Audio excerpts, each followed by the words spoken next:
in a move that has sent shockwaves through royal circles and reignited debates about loyalty, legacy, and the future of the monarchy. King Charles III is reportedly taking decisive action against the Duke and Duchess of Sussex.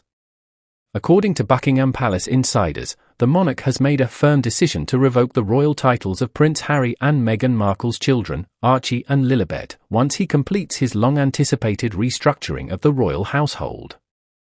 The reason? A growing belief that the Sussexes are shamelessly commercializing their royal ties. It's a development that many royal watchers say was inevitable. Since their high-profile departure from royal duties in 2020, Prince Harry and Meghan have repeatedly drawn the ire of both the institution and the public.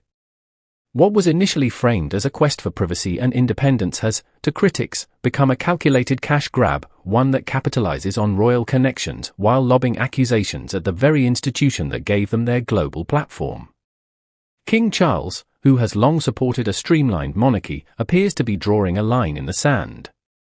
And in doing so, he's signaling that royal titles are not birthrights for those who choose to live outside the bounds of royal responsibility.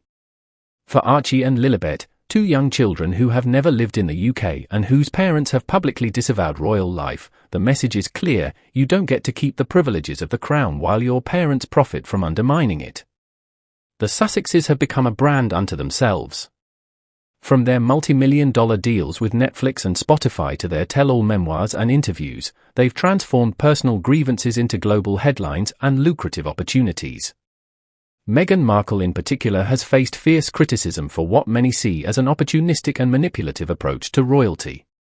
Once hailed as a modernizing force in the monarchy, her time as a working royal was marked by staff complaints, palace drama, and an incessant tug-of-war with the media. The Duchess has claimed she was unprepared for royal life and mistreated by the British press and royal aides. Yet skeptics point out that Meghan was no stranger to the spotlight. A Hollywood actress with years of media experience and a carefully curated public image, she wasn't the naive outsider she has often portrayed.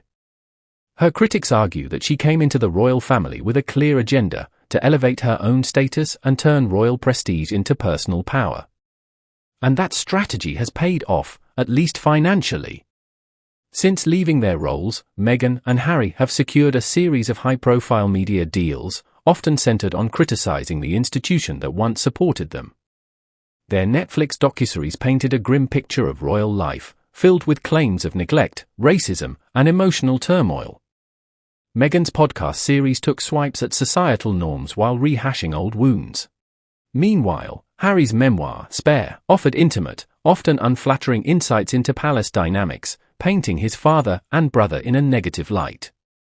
Throughout all of this, Meghan and Harry have insisted they are simply telling their truth. But to many observers, it seems less like honesty and more like strategy. Each new revelation keeps them in the headlines, and each controversy fuels their narrative of victimhood. But at what cost?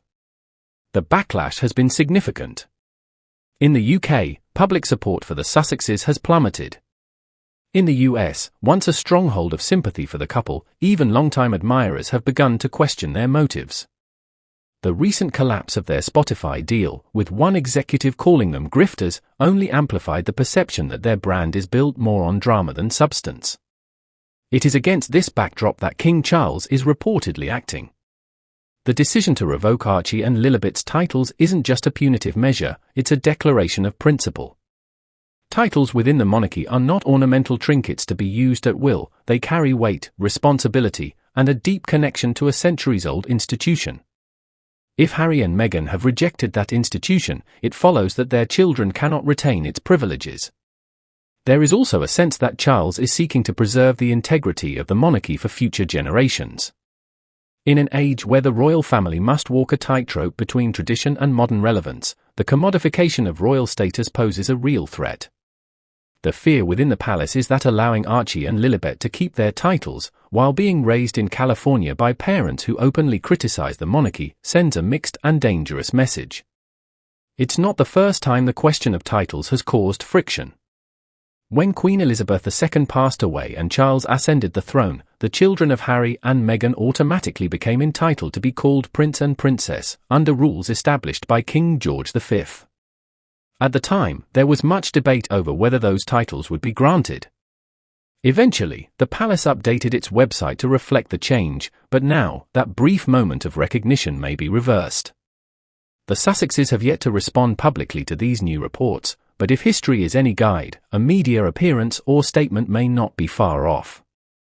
Meghan and Harry have rarely let palace decisions go unchallenged, and the stripping of their children's titles would likely be framed as further proof of their marginalization. However, the public appetite for their grievances appears to be waning. What once drew sympathy now increasingly draws skepticism. Ultimately, the issue boils down to accountability. King Charles seems determined to show that actions have consequences, even for his own grandchildren. The monarchy is not a brand to be exploited, and loyalty to the crown means more than maintaining a noble title from across the Atlantic.